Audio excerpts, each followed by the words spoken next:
horses outside my sycamore tree sing low, a green willow, her head on her bosom, her head on her knee, sing willow, willow, willow. The fresh streams run by her, and murmur, sing willow, willow, willow. The salt is for sunburn, soften the stone, sing a willow, willow, willow. Ready, Heidi, you come on, sing all the green willow, must be my darling, let nobody blame in this scorn I uphold.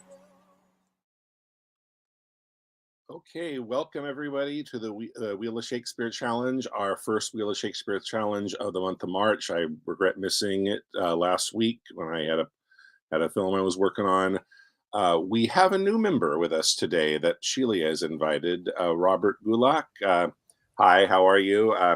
If you could just take a minute, introduce before we start spinning the wheel, introduce yourself to the group and tell us a little bit about yourself. I'm primarily a playwright. I studied with Guare and Mamet at the Yale Drama School a long, long time ago. So I continue to write for the theater, but I also really enjoy appearing as an actor. And I've done in the past summer stock and so forth, a variety of acting opportunities, and done a little film and so forth. So primarily I'm a writer then, but someone who loves to act, particularly Shakespeare. That's great to hear. So I don't know how much Sheila has told you. Are you familiar with our format, you know, how the game works and everything? Only in the very roughest possible way, that there's a wheel and so on. Okay, so I'll go ahead, because I had not spun you in the predetermined order to decide what we'll go. I'll go ahead and I was going to think if you wanted to have as our new guest to be to have the honor of going first, but I guess you probably wouldn't want that. So I'll just have you go last after you've seen everybody else spin the wheel. So it's good to have you here. We'll get to you at the end and get a sense to see how the game works by that time. Good. Okay. So based on the predetermined order that was spun on the wheel, we have Sheila is up first. And let me get the wheel up here so we can spin for her.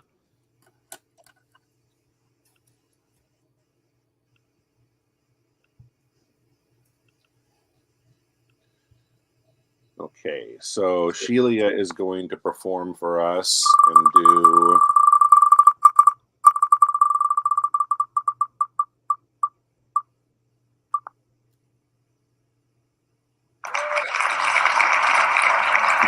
Macbeth. Have you done this one before? Oh, I've done this one, yes.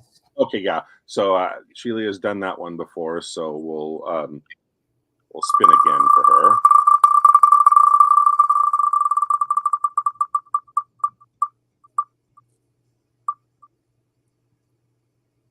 Okay, Shylock, talking out of GIs.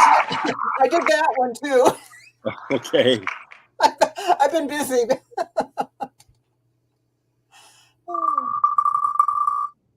I promise I won't veto the next one, whatever it is.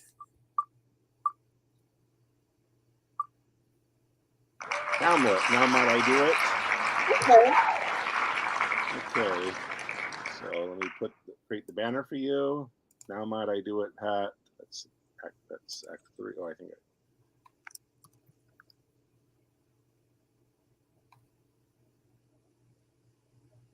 Oh, this is a goodie. Yeah.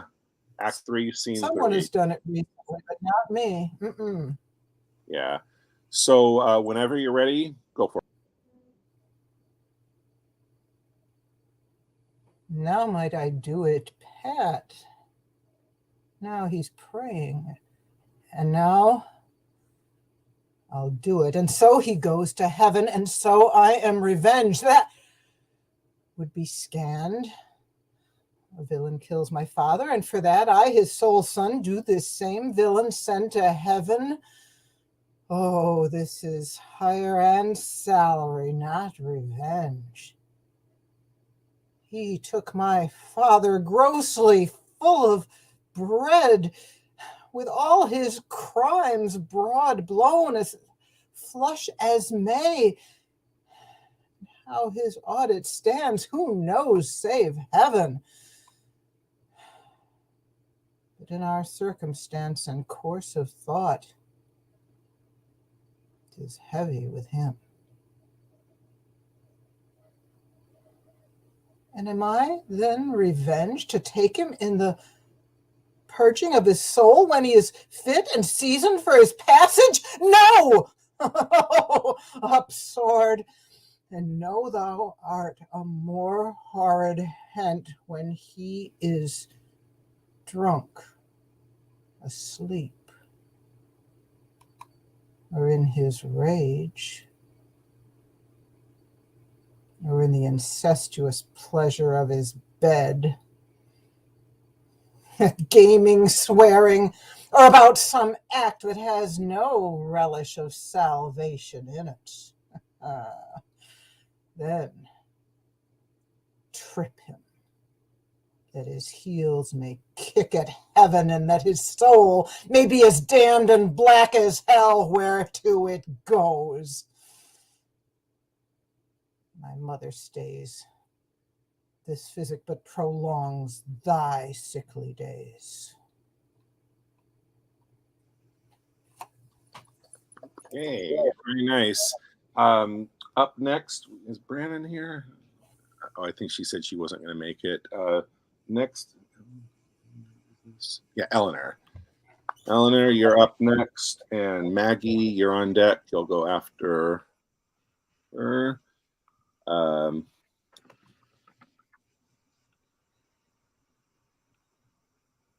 Okay, spinning for Eleanor.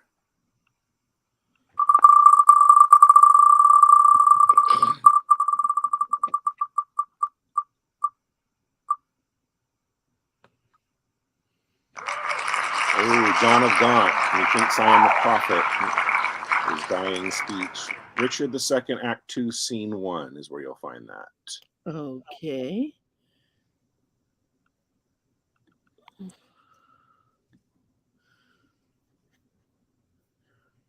Richard II, Act 2, Scene 1.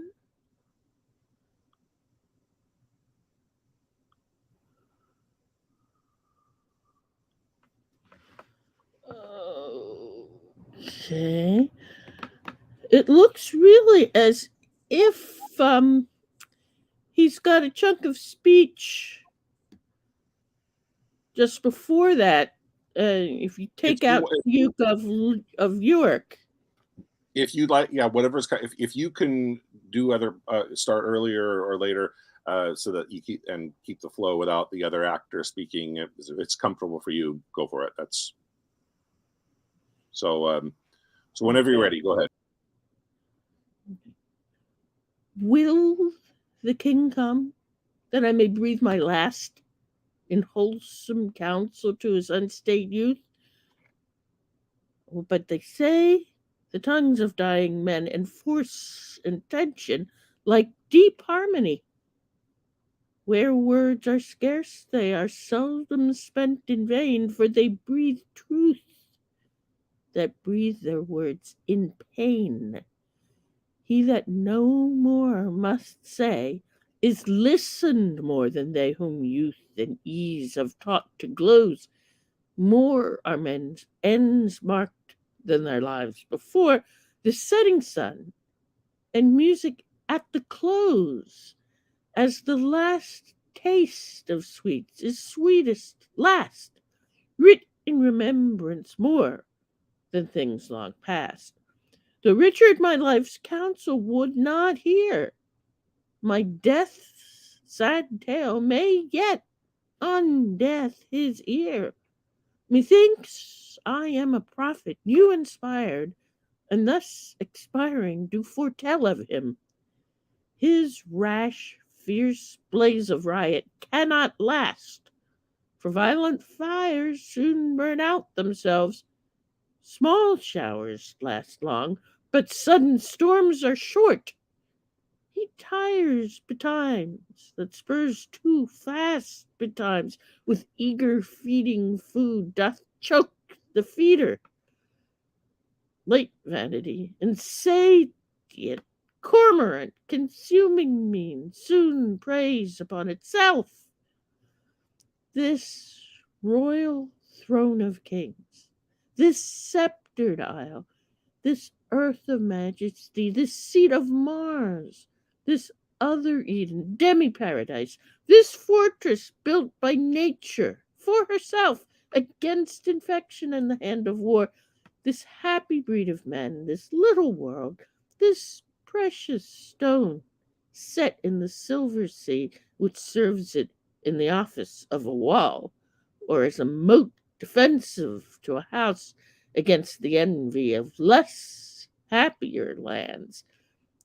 This blessed plot, this earth, this realm, this England, this nurse, this teeming womb of royal kings, feared by their breed and famous by their birth, renowned for their deeds as far from home, for Christian service and true chivalry, as is the sepulchre in stubborn Jewry of the world's ransom. Blessed Mary's Son, this land of such dear souls, this dear, dear land, dear for her reputation through the world, is now leased out.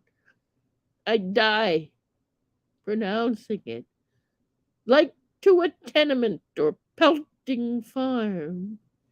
England bound in with the triumphant sea, whose rocky shore beats back the envious siege of watery Neptune, is now bound in with shame, with inky blots and rotten parchment bonds.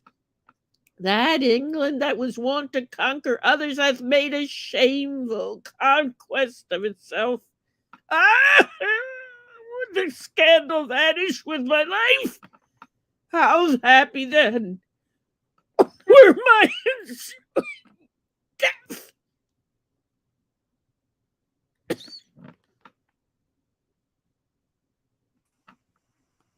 Wow, you really built to a dramatic close on that. Love that. I was choking on my own saliva. Oh, I thought that was I thought that was on purpose. You should have made me keep thinking that. I thought Well, that was you know, I used it. I could Yeah. have de-emphasized it. I concealed it, and then you know, until it became, you know, I'm dying, so let it rip. Yeah. Well, great. Okay, so next up we have Maggie, and then John is on deck after her. And to mention, we got a good turnout today, so we do a larger scene in addition to the small ones that we spin for. My idea, I'm thinking, and you can mention in the private chat if you like something else. I was thinking Measure for Measure, Act 2, Scene 1 is a good multiple player scene where it starts with Angelo, who's in charge, and he's condemned Claudio to death. And he's talking to Aeschylus about it. And then Justice Elbow, you know, the bumbling, you know, Keystone Cop, very much equivalent to Dogberry, comes in. He's arrested Pompey, the pimp, and Froth, one of the Johns. And so the characters in that: Angelo, Aeschylus, Elbow, Pompey, and then Froth only has like 2 or 3 lines, and then there's like the Provost with 1 line. I think I'll just cast the Angelo, Aeschylus, Elbow, Pompey, and then somebody else that wants to pick up the slack can do the small parts of Froth of a couple lines, the Provost having 1 line, and the Justice that he talks to. Just take a look, because I don't think anybody's going to want to take any of those roles because they're not meaty enough. They're barely there. So I'll just have somebody volunteer to fill in so that the other 4 good roles can be the ones that we assign based on the wheel. So that's my idea. If you have other suggestions, put them in the chat, and we'll now get to Maggie for her monologue. Hi. Hi, Maggie. You will be doing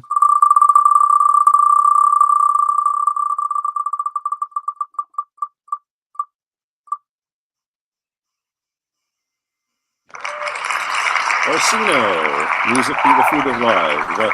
So the opening of Twelfth Night. Well, that should be easy to find.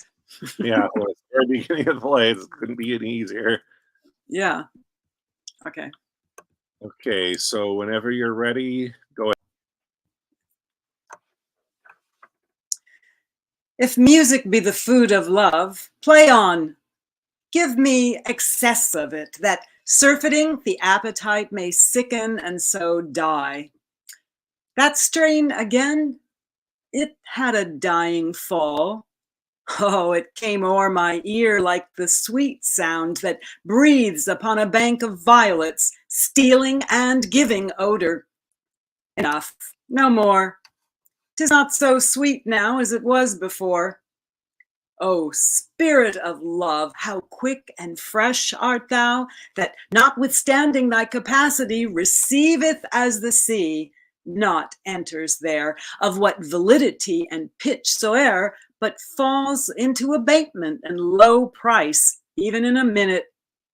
So full of shapes is fancy, that it alone is high fantastical. It's a short one today. Okay. Short one. So John is up and Ted is on deck. John is going to do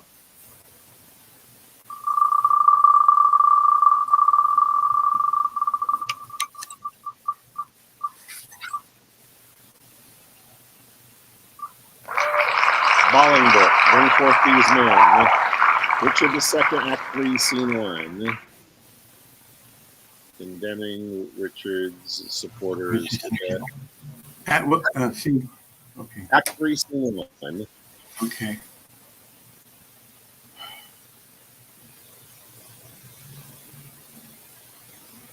Okay, so whenever you're ready.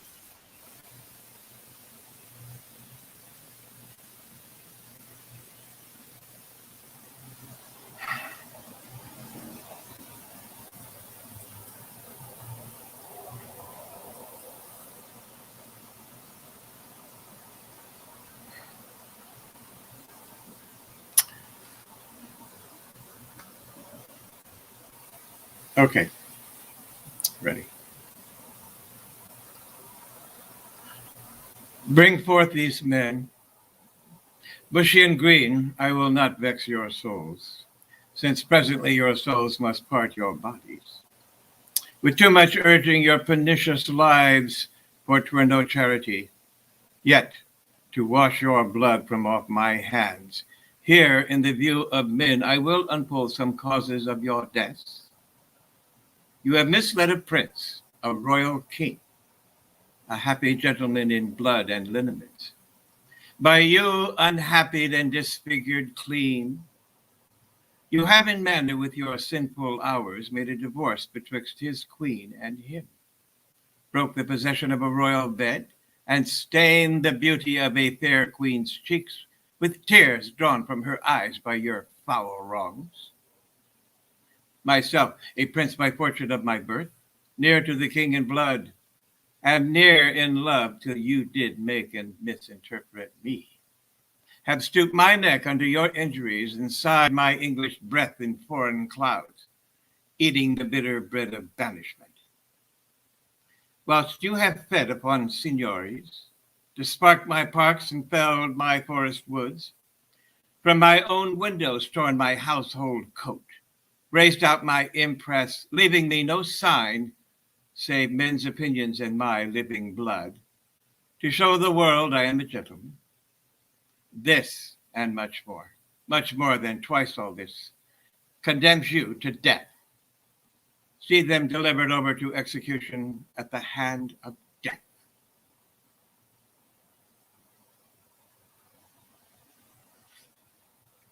Okay, very nice. So we have Ted is up next, and then I, and then myself will be after Ted. Ted, welcome back. We missed you week before last. Glad to have you back. Spinning for Ted.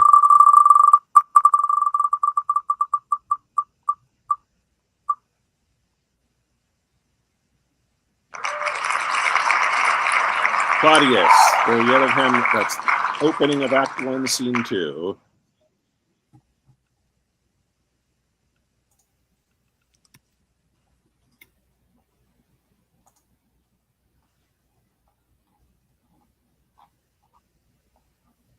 So whenever you're ready, go ahead with that.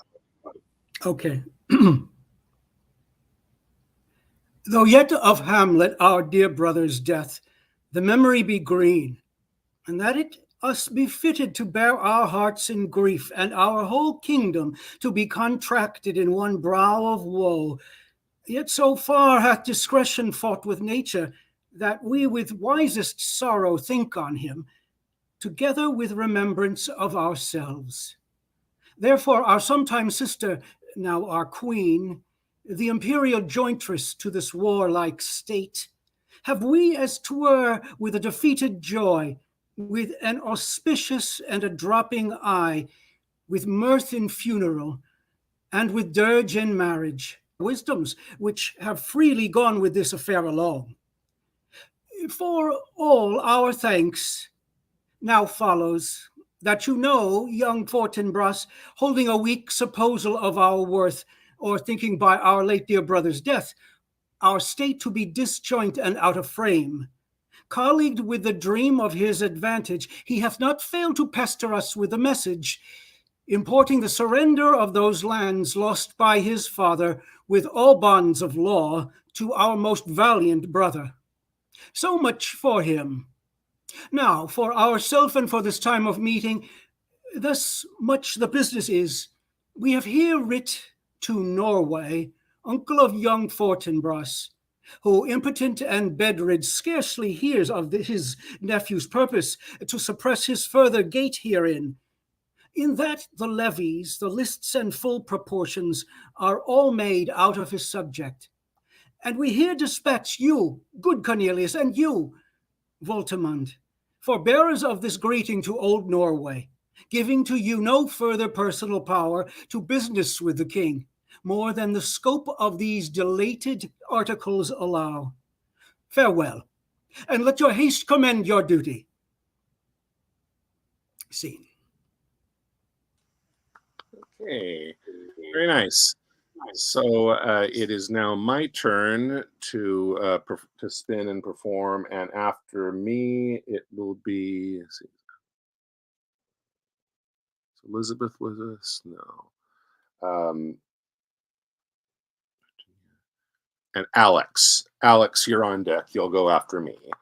But first, I am going to perform. Let's see what comes up on the wheel.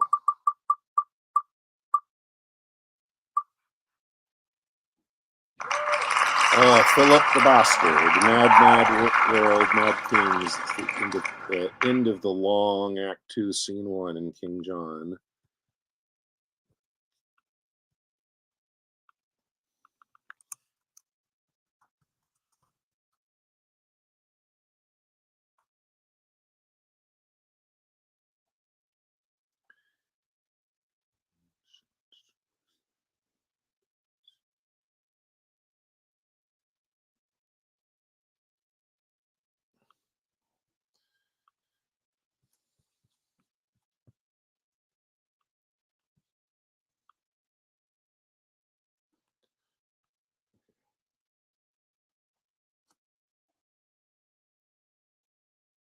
Mad world.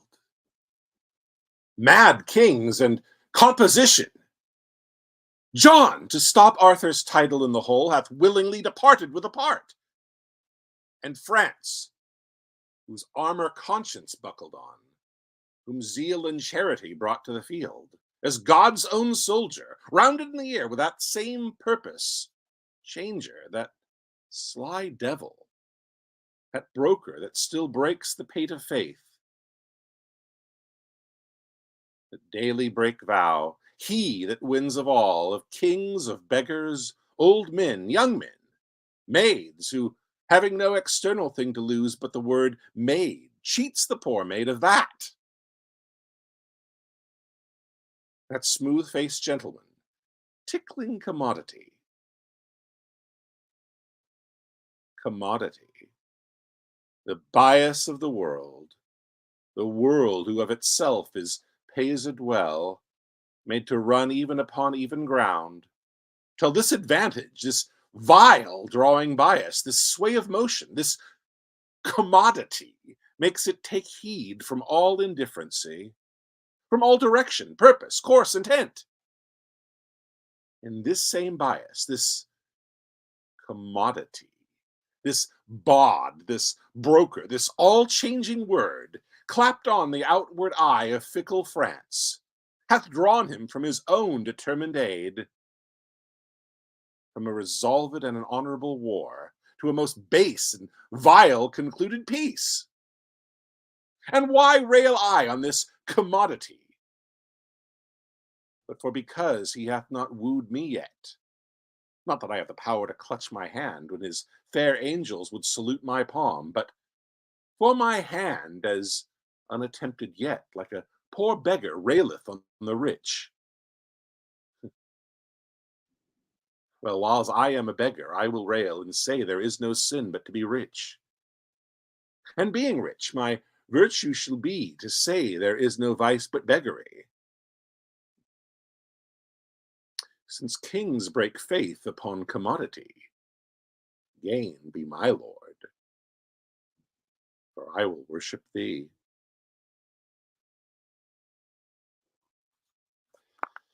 Okay, I don't think I've ever done that one before. That was a lot of fun to get that one. I was lucky with it. So Alex, you are up, and then Bill, and then Henry, and then Robert to finish this off. Okay. Welcome, Alex. You will be doing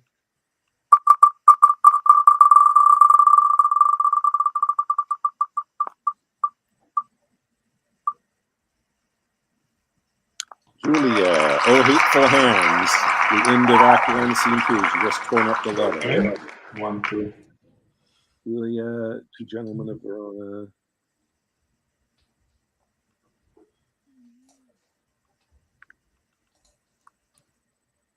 What was the first line? Oh Hateful Hands. Okay.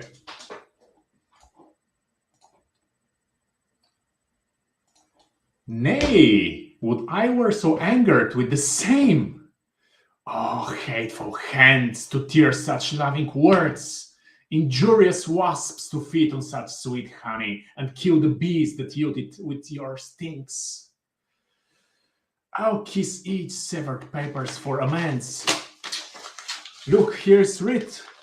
Kind Julia, unkind Julia, as in revenge of thy ingratitude, I throw thy name against the bruising stones, trampling contemptuously on thy disdain.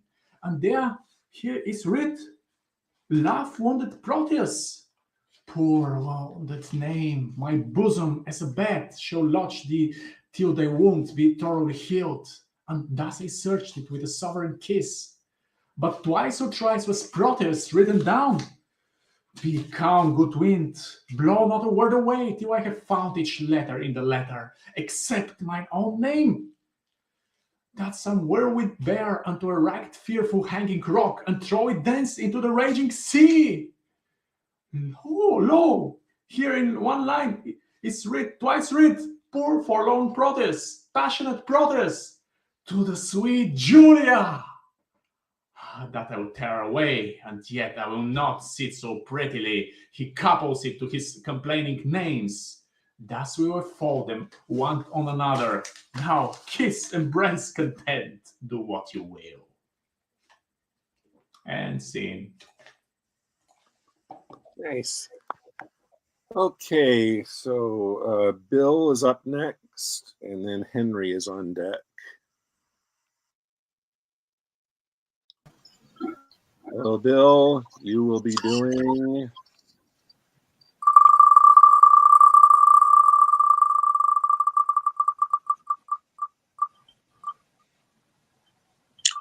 Wow. Oh.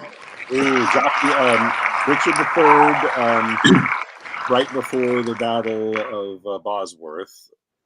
I believe it begins with Jockey of Norfolk.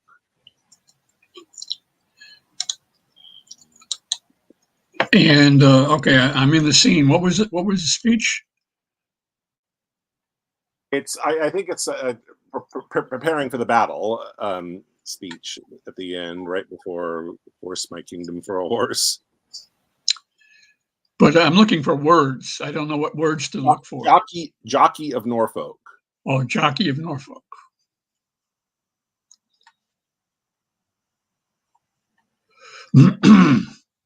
At the beginning, middle, end? Where is it? I think it's toward the end. I didn't get toward the end. Both Richmond and Richard give a rousing speech to their armies, and this is Richard's.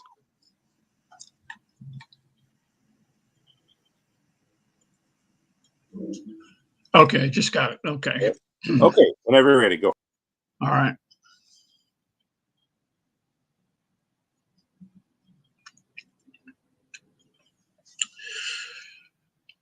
Jockey of Norfolk, be not too bold, for Dickon thy master is bought and sold, a thing devised by the enemy. Go, gentlemen, every man unto his charge. Let not our babbling dreams affright our souls. Conscience is but a word that cowards use, devised at first to keep the strong in awe. Our strong arms be our conscience, swords our law. March on, join bravely. Let us to it, pell-mell. If not to heaven, then hand in hand to hell. What shall I say more than I have inferred? Remember whom you are to cope. Remember who you are to cope with all. A sort of vagabonds, rascals, and runaways, a scum of Bretons and base lackey peasants, whom their o'er-cloyed country vomits forth to desperate ventures and assured destruction. You sleeping safe, they bring to you unrest. You having lands and blessed with beauteous wives, they would restrain the one, disdain the other.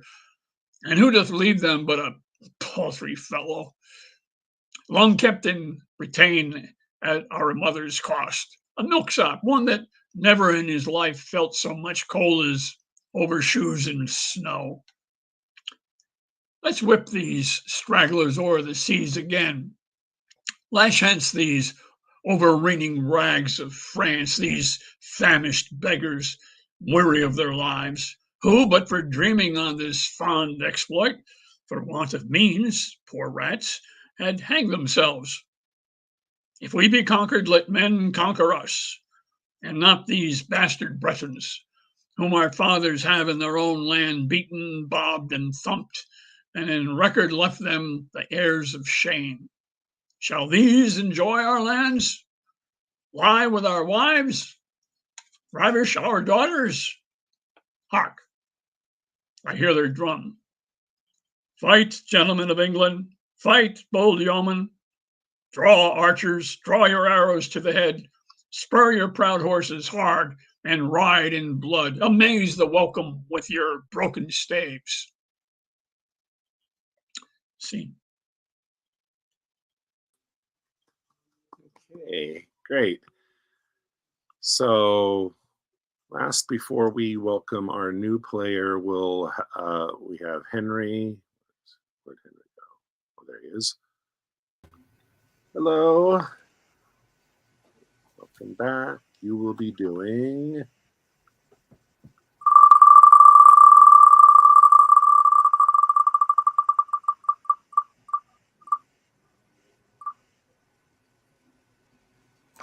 Hey, I am ashamed that women are so simple in the taming of the shrew.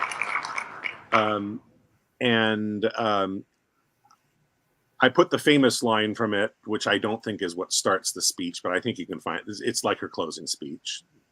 sure you know which one we're talking about.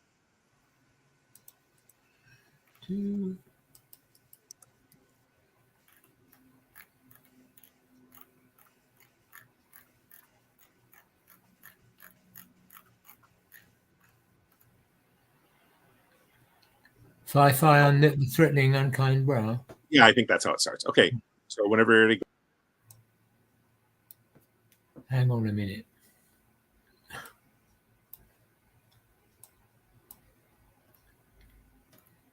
Oh, yeah.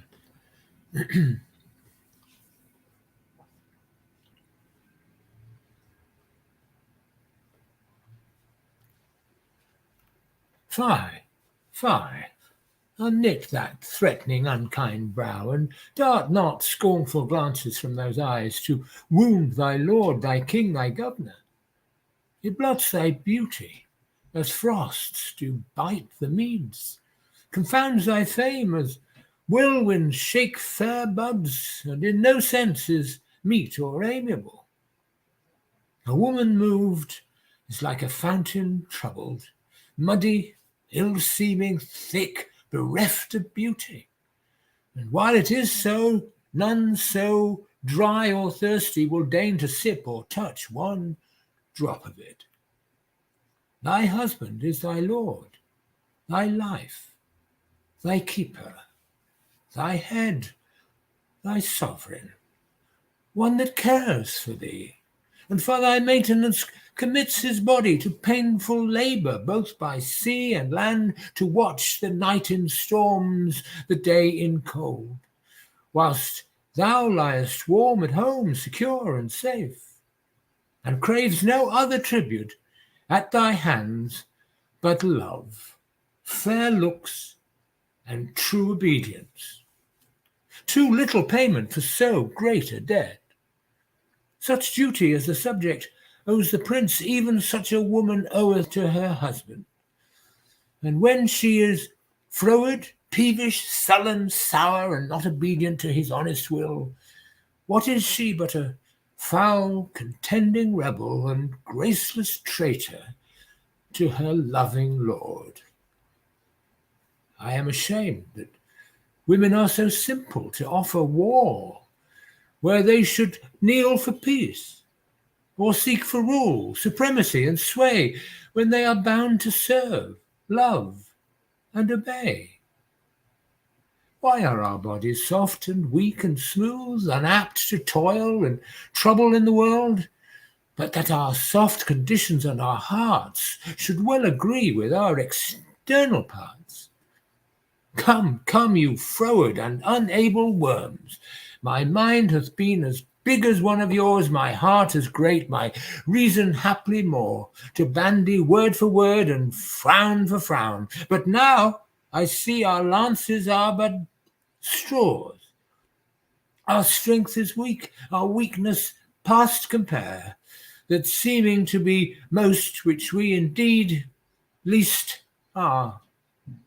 Then veil your stomachs, for it is no boot, and place your hands below your husband's foot, in token of which duty, if he please, my hand is ready.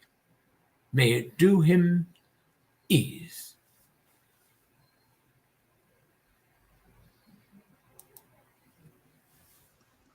Okay, great. So,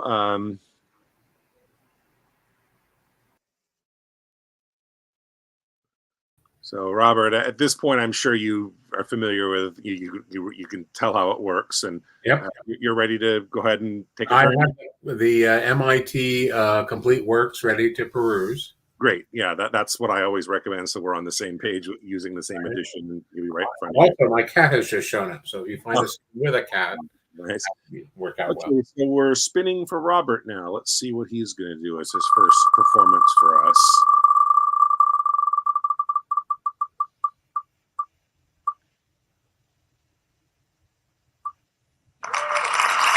Through the forest I have gone, by none. So okay, so this is Midsummer. Midsummer Night's Dream, Act 2, Scene 2. It's approximately 58 lines in. Okay, and it's Puck's. Fine. Yeah, then the speech begins. Through the forest have I gone, but Athenian found I none. Okay, I got it. Okay, so whenever you're ready, go ahead. Through the forest have I gone, but Athenian found I none, on whose eyes I might approve this flower's force and stirring love. Night and silence. Who is here? Weeds of Athens he doth wear. This is he, my master said, despised the Athenian maid. And hear the maiden, sleeping sound on the dank and dirty ground. Pretty soul. She durst not lie near this lack love, this kill courtesy. Churl, upon thine eyes I throw all the power this charm doth owe. When thou wakest, let love forbid sleep his seat on thy eyelid. So awake when I am gone, for I must now to Oberon. Scene. Okay, nice. So we're glad we had you added. You're a good addition to the group. Now we will. Now we move to the part of the game where we do scenes, and because we got a good turnout, whenever we get more than eight or more people, I will add a larger scene, like I suggested. That takes care of 4 of us, and then the rest of and the scenes that the rest of us will do are determined by the wheel. So once again, we have Measure for Measure, Act 2, Scene 1, Angelo, Aeschylus, Elbow, Pompey, and then there's some small roles that I'll just choose somebody that's already done something to kind of fill in and provide the cues for that. And then the other scenes that we will do will be chosen by the wheel. We'll also do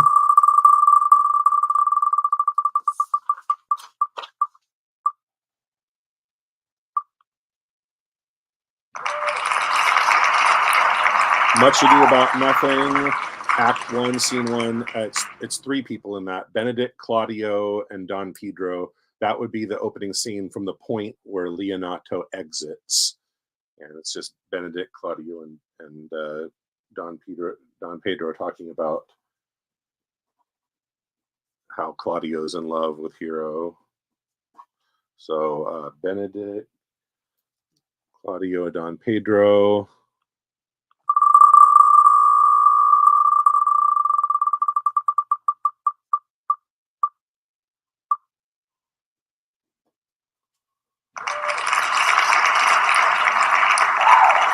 And then we have Macbeth, Act 2, Scene 2. Scene 2, that's Macbeth and Lady Macbeth. And so that's 9 rolls. So what we'll do then is the 10th, and then the 10th roll, what we'll do is, so we have, so what we'll choose from, and we'll go in reverse order, as all the reverse order that we performed in gets the first choice of amongst those roles. The roles we have to choose from for the 10 of us will be Macbeth or Lady Macbeth, Benedict, Claudio, or Don Pedro in the end of that scene in Much Ado About Nothing, Angelo, Aeschylus, Elbow, and Pompey. And then for the 10th role, the 10th choice can be you can choose to do those small parts in the Measure for Measure scene, or you can choose to do a second monologue, and I'll choose at random who fills in those small parts in the Measure for Measure scene. So anyway, our new member who just performed, he went last, so he will get the first choice of those roles. What would you like to do out of the ones that Macbeth? Okay, Robert will be Macbeth. Henry gets the next choice. Where's Henry? Henry, what would you like to? Lady Macbeth, please. Lady Macbeth.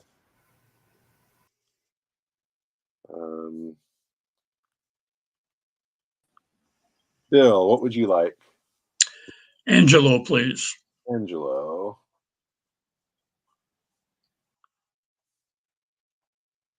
And Alex, what would you like? I'll take Aeschylus. That's what I was going to take.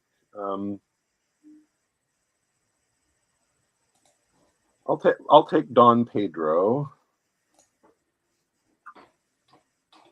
Take Don Pedro. I should keep the two of you in here since you're going to go first.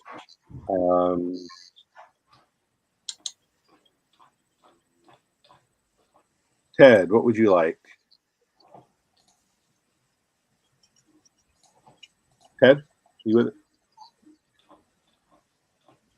I think you're muted. Can't hear you, Ted.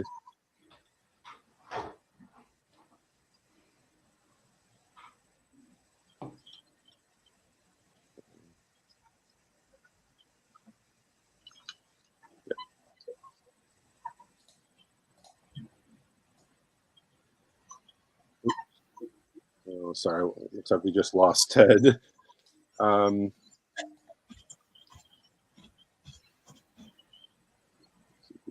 John will choose next. John, what would you like? Is one of them Benedict? Yeah, you're gonna Benedict. I'll give you Benedict. Ted, do we have you back yet? Can you hear me? Okay, yeah. Okay, we can hear you now. What would you like? So far, we have left Elbow, Pompey, and Claudio. Pompey. Pompey.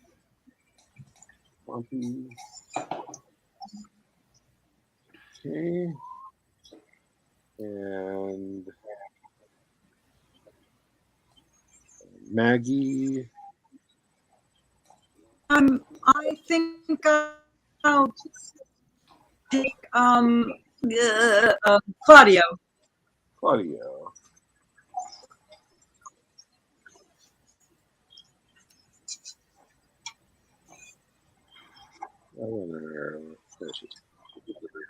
Eleanor, what would you like? I think you said that Elbow was the only one left, right? Elbow, and then or the option of performing another monologue. I'll do Elbow. Okay. So,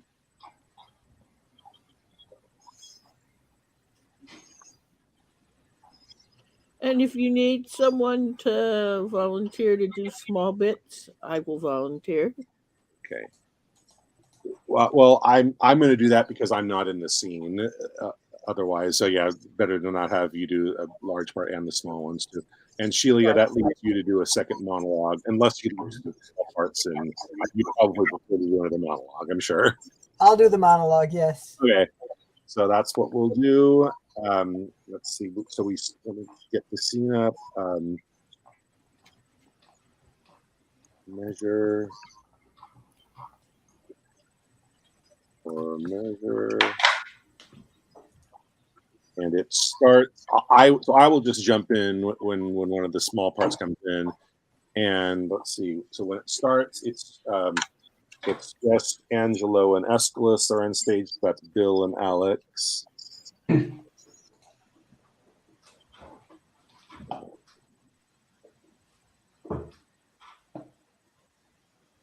Are you both ready to go with it? Yeah, I am. Okay. So as soon as I take myself out of the stream, you guys go ahead and start. We must not make a scarecrow of a law, setting it up to fear the birds of prey, and let it keep one shape till custom make it their perch and not their terror. But yet, let us be keen, and rather cut a little, than fall and bruise to death. Alas, this gentleman whom I would save had a most noble father. Let but you know, your honor know, whom I believe to be most straight in virtue, that in the working of your own affections had time cohered with place with wishing, or that the resolute acting of your blood could have attained the effect of your own purpose, whether you had not some time in your life erred in this point, which now you censure him and put the law upon you. 'Tis one thing to be tempted, Aeschylus, another thing to fall. I do not deny the jury passing on the prisoner's life may in the sworn 12 have a thief or two. Guiltier than him, they try. What's open made to justice, that justice seizes. What noble laws that thieves do pass on thieves? 'Tis very pregnant. The jewel that we find, we stoop and take it, because we see it. But what we do not see, we tread upon and never think of it. You may not so extenuate his offense, for I have had such faults, but rather tell me when I, that censure him, do so offend. Let mine own judgment pattern out my death, and nothing come impartial. Sir, he must die. Be it as your wisdom will. Where is the provost?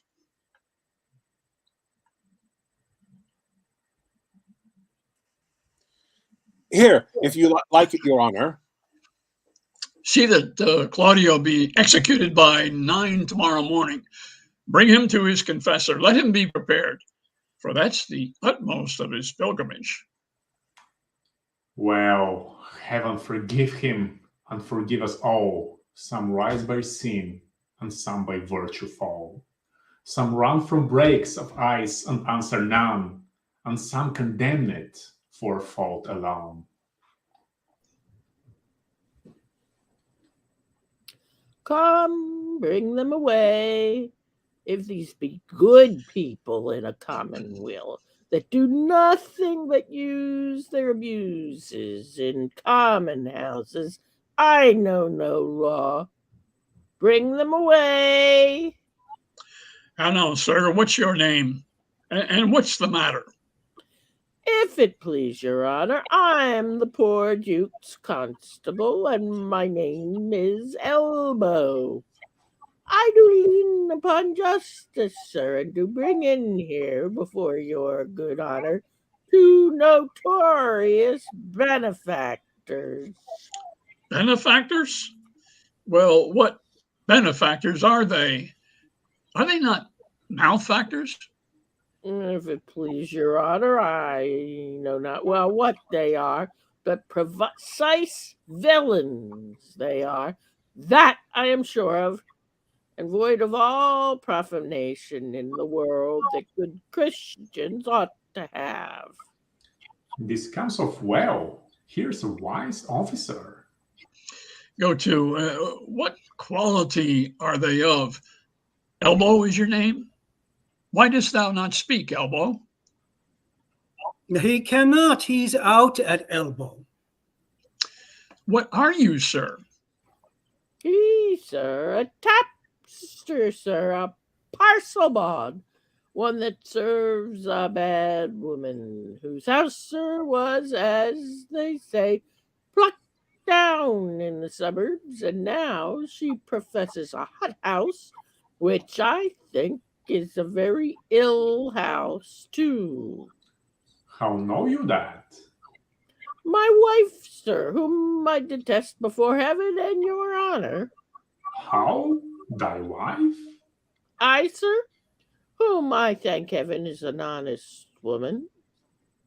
Dost thou detest her therefore? I say, sir, I will detest myself also, as well as she, that this house, if it be not a bawd's house, it is pity of her life, for it is a naughty house. How dost thou know that, constable? Marry, sir, by my wife, who, if she had been a woman cardinally given, might have been accused in fornication, adultery, and all uncleanliness there. By the woman's means? Aye, sir, by Mistress Overdone's means. But as she spit in his face, so she defied him. Sir, if it please your honor, this is not so. Prove Prove it before these varlets here, thou honorable man. Prove it. Do you hear how he misplaces? Sir, she came in great with child and longing, saving your honor's reverence, for stewed prunes, sir. We had but 2 in the house, which at that very distant time stood, as it were, in a fruit dish, a dish of some 3 pence. Your honors have seen such dishes. They are not china dishes, but very good dishes. Go to. No matter for the dish, sir. No, indeed, sir, not of a pin. You are therein in the right, but to the point. As I say, this Mistress Elbow being, as I say, with child, and being great-bellied and longing, as I said, for prunes, having but 2 in the dish, as I said, Master Froth here, this very man, having eaten the rest, as I said, and as I say, praying for them very honestly, for, as you know, Master Froth, I could not give you 3 pence again. No, indeed. Very well. You being then, if you be remembered, cracking the stones of the aforesaid prunes. Aye, so I did indeed. Why, very well. I telling you then, if you be remembered, that such a one and such a one were past cure of the thing you were wot of, unless they very kept good diet, as I told you. All this is true. Why, very well then. Come, you're a tedious fool. To the purpose. What was done to Elbow's wife that he had cause to complain of? Come to me what was done to her. Sir, don't come to that yet. No, sir, nor I mean it not. Sir, but you shall come to it by your honor's leave, and I beseech you, look into Master Froth here, sir, a man of 80 pound a year, whose father died at Halmas. Was it not Halmas, Master Froth? All Hallowed Eve. Ah, why, very well. I hope here be truths. He's, sir, sitting, as I said, in a lower, sir, in the bunch of grapes, where indeed you have a delight to sit, have you not? I have so, because it is an open room and good for winter. Why, very well then, I hope here be truths.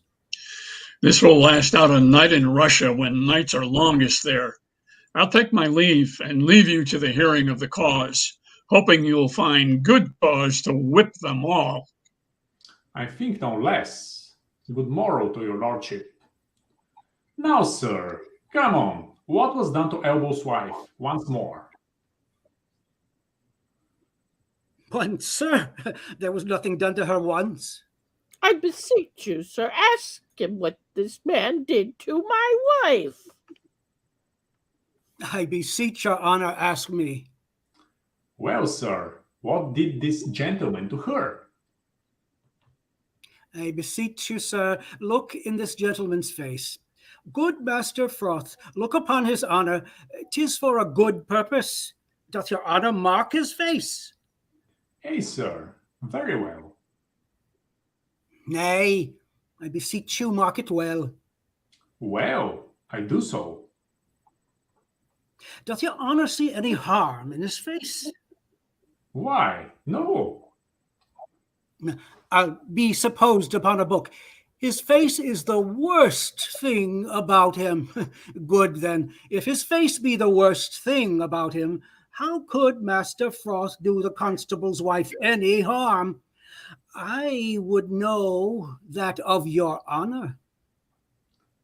He's in the right. Constable, what say you to it? First, and like you, the house is a respected house. Next, this is a respected fellow, and his mistress is a respected woman. By this hand, sir, his wife is a more respected person than any of us all. Violet! Thou liest! Thou liest, wicked Violet! The time has yet to come that she was ever respected with man, woman, or child. Sir, she was respected with him before he married her. Which is the wiser here, justice or iniquity? Is this true? O thou caitiff! O thou Violet! O thou wicked Hannibal! I respected with her before I was married to her. If ever I was respected with her, or she with me, let not your worship think me the poor Duke's officer. Prove this, thou wicked Hannibal, or I'll have mine action of battery on thee. If he took you a box on the ear, you might have your action of slander too. Marry, I thank your good worship for it. What is your worship's pleasure I shall do with this wicked caitiff? Truly, officer, because he had some offenses in him that thou wouldst discover if thou couldst, let him continue in his courses till thou knowest what they are. Marry, I thank your worship for it. Thou seest, thou wicked varlet, now what's come upon thee. Thou art to continue now, thou varlet, thou art to continue. Where were you born, friend? Here in Vienna, sir. Are you 80 pounds a year? Yes, and it please you, sir. So, what trade are you of, sir? Tapster, a poor widow's tapster. Your mistress's name? Mistress Overdone. Had she had any more than one husband? 9, sir. Overdone by the last. 9! Come hither to me, Master Fraud. Master Fraud, I would not have you acquainted with tapsters. They will draw you, Master Fraud, and you will hang them. Get you gone, and let me hear no more of you. I thank your worship.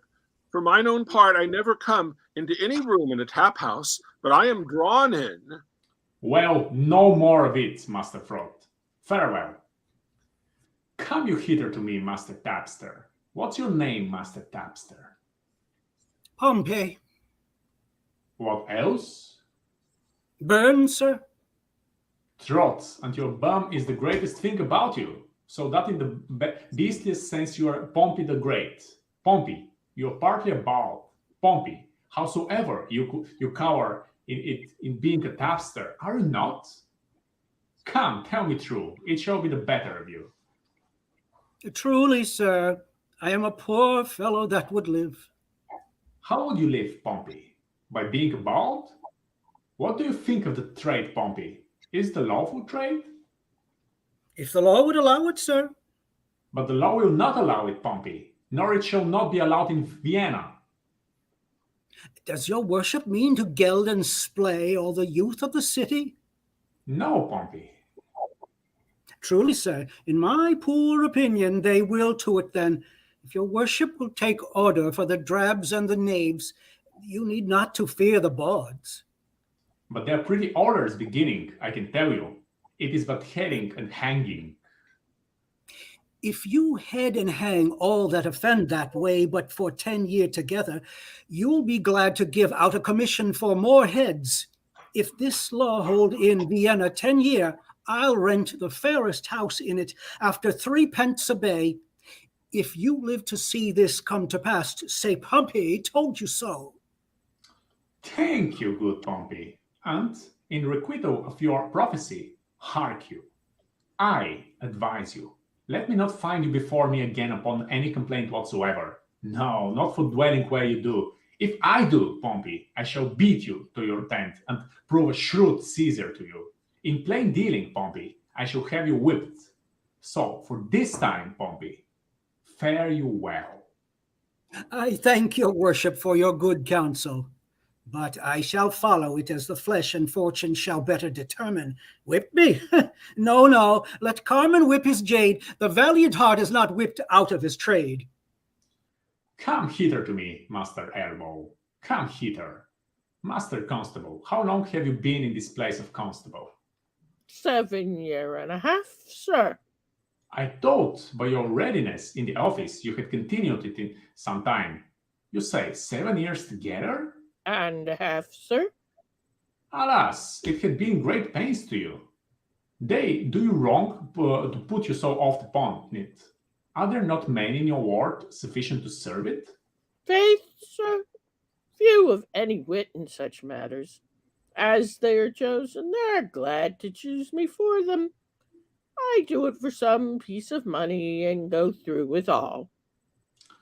Look you, bring me in the names of some 6 or 7, the most sufficient of your parish. To your worship's house, sir? To my house. Fare you well. What's o'clock, think you?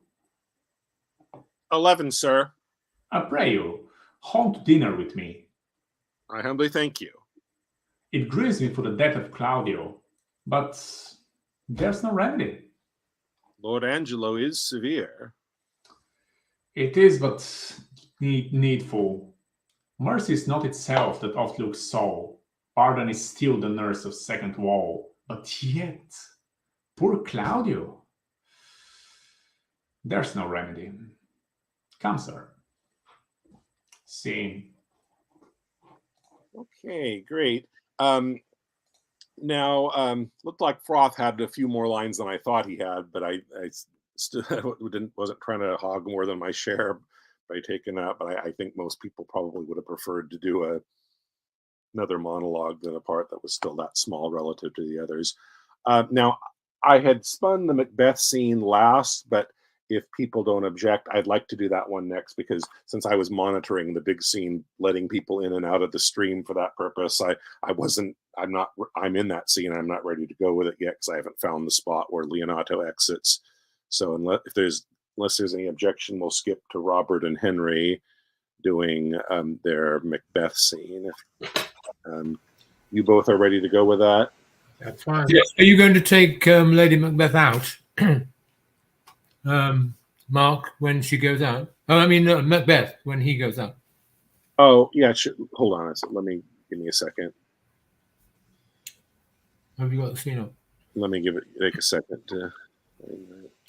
It's Macbeth that goes out, isn't it? Yes. Oh, and then she goes out. Yeah, you're right. It starts with just so yeah. I'll have Robert out at the beginning when it's just okay. So let me take myself out. Then as soon as I take him. Yes, and then later in the scene, she goes out and then comes back in, right? Anyway, okay.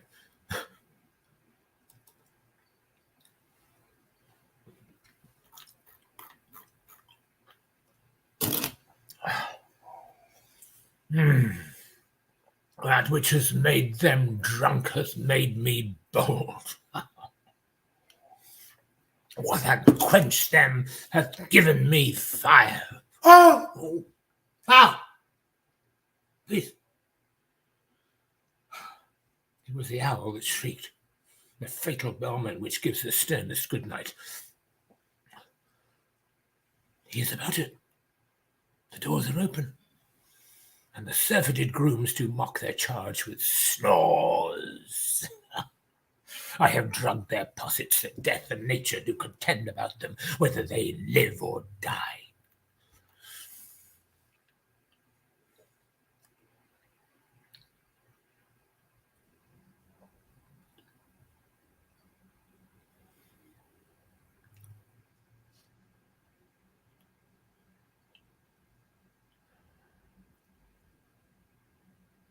Alack, I am afraid they have awaked, and 'tis not done. The attempt, not the deed, confound us. Hark! I laid their daggers ready, he could not miss them. Hath he not resembled my father as I slept? I had done it. My husband! I've done the deed. Didst thou not hear a noise? I heard the owl scream and the crickets cry. Did you not speak? When? Now! As I descended? Aye! Hark! Who lies in the second chamber? Donalbain. This is a sorry sight. A foolish thought to say a sorry sight. as one did laugh in his sleep, and one cried, murder, that they did wake each other. I stood and heard them, but they did say their prayers and address them again to sleep. There are two lodged together. One cried, God bless us, and amen the other. And as they had seen me with these hangman's hands, listening their fear, I could not say amen when they did say God bless us. Consider it not so deeply.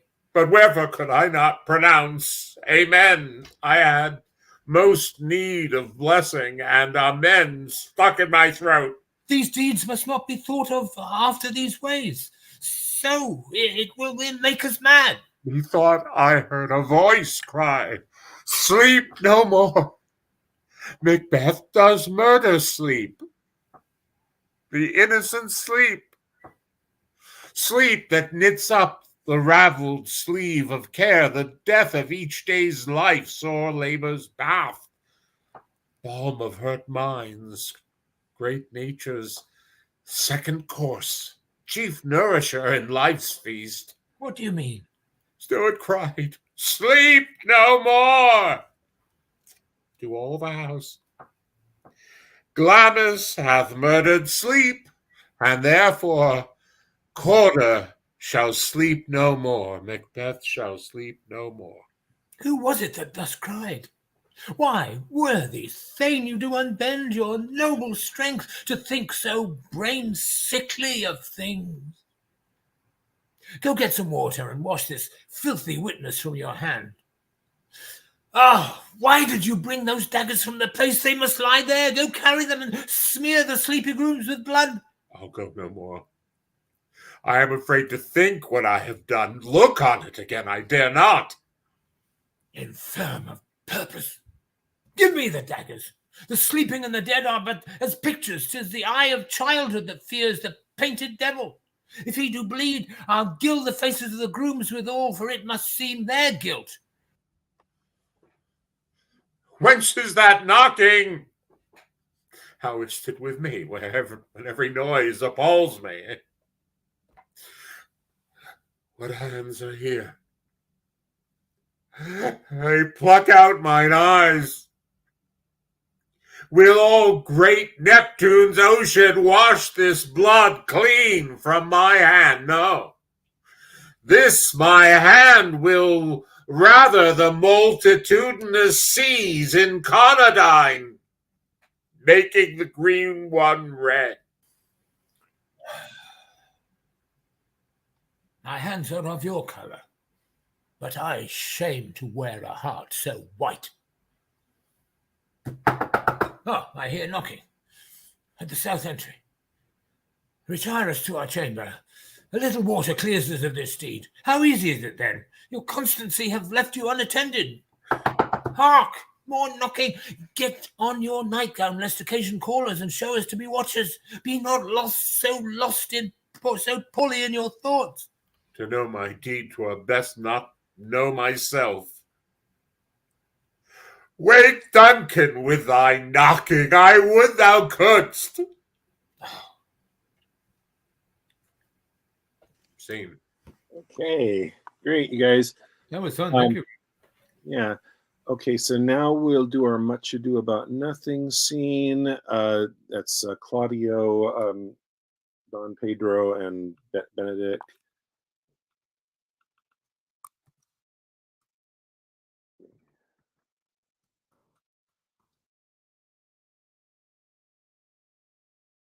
And I think so that we take that from where exit all except Benedict and Claudio, and then actually it'll be, and then Don Pedro, who I'm doing, will come in later. Let's see who are. So John and Maggie. Where are we starting? Where it says exeunt all except Benedict and Claudio. And I had it in the chat. Yeah. Oh, okay. Okay, and then I'll take myself out so the two of you start, and then Don. Okay, how far is it down? I can't I'm already there, so little bit over it's a halfway ways. through the scene. It ends with Exeunt all except Benedict and Claudio. Was that what you said? Yeah. yes. Okay, got it. Okay, Okay, I so just whenever lost you're it. Go ahead. Well, I was lost it for a second because I was trying to see where it came in the scene, but hang on just a second. Okay. Oh, I got it. Okay, and I start. Benedict, didst thou note the daughter of Signor Leonato? I noted her not, but I looked on her. Is she not a modest young lady? Do you question me as an honest man should do for my simple true judgment? Or would you have me speak after my custom as being professed tyrant to their sex? No, I pray thee speak in sober judgment. Why, faith, methinks she's too low for a high praise, too brown for a fair praise, and too little for a great praise. Only this commendation I can afford her, that were she other than she is, she were unhandsome, and being no other but as she is, I do not like her. Thou thinkest I am in sport. I pray thee tell me truly how thou likest her. Would you buy her that you inquire after her? Can the world buy such a jewel? Yea, and a case to put it into. But speak you this with a sad brow, or do you play the flouting jack to tell us Cupid is a good hair finder and Vulcan a rare carpenter? Come, in what key shall a man take you to go in this song? In mine eyes, she is the sweetest lady I have ever looked on. I can see yet without spectacles, and I see no such matter. There's her cousin, and if she were not possessed with a fury, exceeds her as much in beauty as the 1st of May doth the last of December. But I hope you have no intent to turn husband, have you? I would scarce trust myself, though I had sworn the contrary, if Hero would be my wife. It's come to this. In faith, hath not the world one man, but he will wear his cap with suspicion? Shall I never see a bachelor of 80 again? Go to, faith, and thou wilt needs thrust thy neck into a yoke, where the Principate and sigh away Sundays. Oh, look, Don Pedro is returned to seek you. What secret hath held you here, that you followed not to Leonato's? I would your grace would constrain me to tell. I charge thee on thy allegiance. You hear, Count Claudio. I can be secret as a dumb man. I would have you think so. But on my allegiance, mark you this, on my allegiance, he is in love. With who? Now that is your grace's part. Mark how short his answer is. With Hero Leonato's short daughter. If this were so, so were it uttered. Like the old tale, my lord. It is not so, nor 'twas not so, but indeed God forbid it should be so. If my passion change not shortly, God forbid it should be otherwise. Amen. If you love her, for the lady is very well worthy. You speak this to fetch me in, my lord.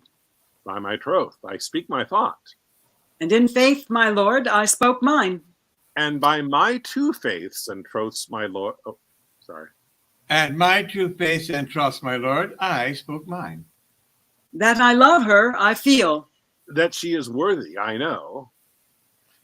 That I neither feel how she should be loved, nor how she should be worthy, is the opinion that fire cannot melt out of me. I will die in it at the stake. Thou wast ever an obstinate heretic in the despite of beauty. And never could maintain his part but in the force of his will. That a woman conceived me, I thank her. That she brought me up, I likewise give her most humble thanks. But that I will have a reed sheet winded in my forehead, or hang my bugle in an invisible baldric, all women shall pardon me. Because I will not do them the wrong to mistrust any. I will do myself the right to trust none. And the fine is, for the which I may go the finer, I will live a bachelor. I shall see thee ere I die look pale with love. With anger, with sickness, or with hunger, my lord, not with love. Prove that I ever lose more blood with love than I will again with drinking. Pick up mine eyes with a ballad maker's pen, and hang me up at the door of a brothel house for the sign of blind Cupid. Well, if ever thou dost fall from this faith, thou wilt prove a notable argument. If I do, hang me in a bottle like a cat and shoot at me. And he that hits me, let him be clapped on the shoulder and called Adam. Well, as time shall try, in time the savage bull doth bear the yoke. The savage bull may.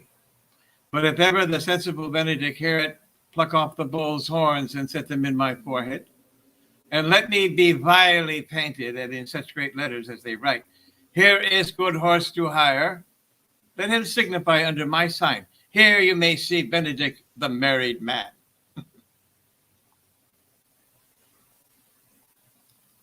Oh, if this should ever happen, thou wouldst be horn mad. Nay, if Cupid have not spent all his quiver in Venice, thou wilt quake for this shortly. I look for an earthquake too, then. Well, you temporize with the hours. In the meantime, good Signor Benedict, repair to Leonato's. Commend me to him and tell him I will not fail him at supper, for indeed he hath made a great preparation. I have almost matter enough in me for such an embassage. And so I commit you to the tuition of God from my house, if I had it. The 6th of July, your loving friend Benedict. Nay, mock not, mock not. The body of your discourse is somehow guarded with fragments, and the guards are but slightly basted on neither. Ere you flout old ends any further, examine your conscience. And so I leave you. My liege, your highness now may do me good. My love is thine to teach. Teach it but how, and thou shalt see how apt it is to learn any hard lesson that may do thee good. Hath Leonato any son, my lord? No child but Hero. She is his only heir. Dost thou affect her, Claudio? Oh, my lord, when you went onward in this ended action, I looked upon her with a soldier's eye that liked, but had a rougher task in hand than to drive liking to the name of love. But now I am returned, and that war thoughts have left their places vacant, in their rooms come thronging soft and delicate desires, all prompting me how fair young Hero is, saying I liked her ere I went to wars. Thou wilt be like a lover presently, and tire the hearer with a book of words. If thou dost love fair Hero, cherish it, and I will break with her and with her father. Thou shalt have her. Was not this the inn that thou beganst to twist so fine a story? How sweetly you do minister to love, that know love's grief by his complexion. But lest my liking might too sudden seem, I would have salved it with a longer treatise. What need the bridge much broader than the flood? The fairest grant is the necessity. Look, what will serve is fit. 'Tis once thou lovest, and I will fit thee with the remedy. I know we shall have reveling tonight. I will assume thy part in some disguise and tell fair Hero I am Claudio. And in her bosom I'll unclasp my heart and take her hearing prisoner with the force and strong encounter of my amorous tale. Then after to her father I will break, and the conclusion is, she shall be thine. In practice, let us put it presently. Okay, that's great. So we had great participation, great performances today. We're glad to welcome our new member, Robert. We hope he enjoyed himself here. Hope he will return and stay on as one of our regulars. And look forward to doing more of these with everybody. And I'll see you all same time next week. Bye now.